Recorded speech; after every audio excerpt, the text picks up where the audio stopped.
ഇന്നലെ ഗുരുവായൂരിൽ പോയിരുന്നു. വലിയ കാര്യമായിട്ട് വീഡിയോ ഒന്നും എടുത്തില്ല. ചെമ്പൈ സംഗീതോത്സവം നടക്കുന്നുണ്ടല്ലോ, അന്നദാനം കഴിച്ചു പോന്നു.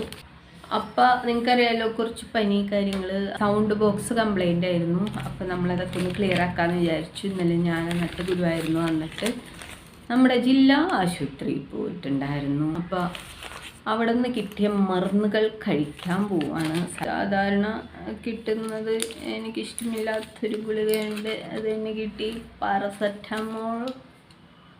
ഇനി വേറെ ഗുളികയാണെന്ന് പറയണ്ട, അതേ മോൾ പാരസെറ്റമോൾ. 500 അല്ല കേട്ടോ, 650. അപ്പോൾ ഇന്നലെ രാത്രി ഒന്ന് കഴിച്ചു, നല്ല കുറവുണ്ട്. ചുമയുടെ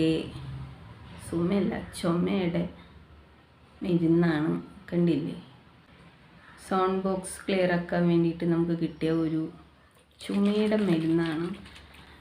പണ്ടൊന്നും ഞാൻ ഈ ചുമയുടെ മരുന്ന് കഴിക്കില്ലായിരുന്നു കേട്ടോ, ഭയങ്കര ബുദ്ധിമുട്ടായിട്ടുള്ള കാര്യങ്ങളൊക്കെ ആയിരുന്നു. അപ്പോൾ നമുക്കത് കഴിക്കാം. പിന്നെ ഒരു നീർക്കെട്ടിനും അങ്ങനെയുള്ള കാര്യങ്ങൾക്കും വേണ്ടിയിട്ട് വേറെ 2 ഗുളികയും കൂടി തന്നിട്ടുണ്ട്. ഇതാണ് ഇന്നലെ എനിക്ക് കിട്ടിയ ഗുളിക എന്ന് പറയുന്നത്.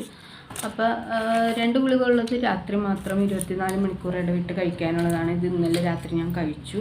അപ്പോൾ എനിക്ക് നല്ല സൗണ്ടൊക്കെ അങ്ങനെ ക്ലിയർ ആയിട്ടൊന്നും ഇല്ലെങ്കിലും തെളിഞ്ഞ് വരുന്നുണ്ട്. അപ്പോൾ പനിയുടെ ഗുളിക 12 മണിക്കൂർ ഇടവിട്ട് കഴിക്കാനുള്ളതാണ്. 10 ml വെച്ചിട്ട് 3 നേരം കഴിക്കാനുള്ളതാണ് ഈ ഒരു മരുന്നെന്ന് പറയുന്നത്. നിങ്ങൾ ശരിക്കും കണ്ടോട്ടെ, വേറെ ഒന്നുമല്ല, കണ്ടത് നിങ്ങൾക്ക് മനസ്സിലാവും. ഇതാണ്. അപ്പോൾ നമുക്കിപ്പോൾ ഇനി രാവിലെ കഴിക്കാനുള്ളത് ഈ പാരസെറ്റമോൾ 1 കഴിക്കണം, ചുമയുടെ മരുന്ന് 3 കഴിക്കണം.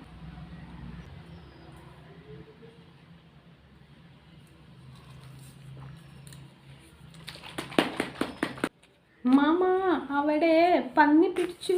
പന്നിയോ?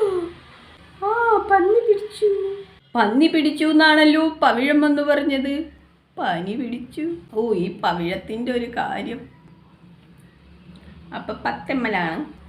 ml അളക്കാൻ ഞാൻ നിൽക്കുന്നില്ല.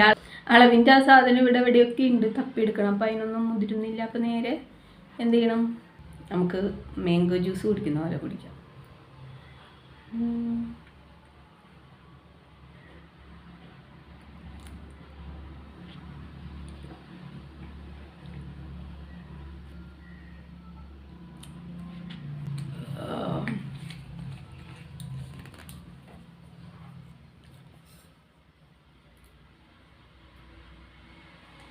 അപ്പം എൻ്റെ സൗണ്ട് ബോക്സ് ശരിക്കും ഒന്ന് ക്ലിയർ ആവട്ടെ, എന്നിട്ട് വേണം താത്തക്കിട്ടിട്ട് ഠണ്ടടാം. താത്ത ഇനിയും വരുന്നുണ്ട് കേട്ടോ.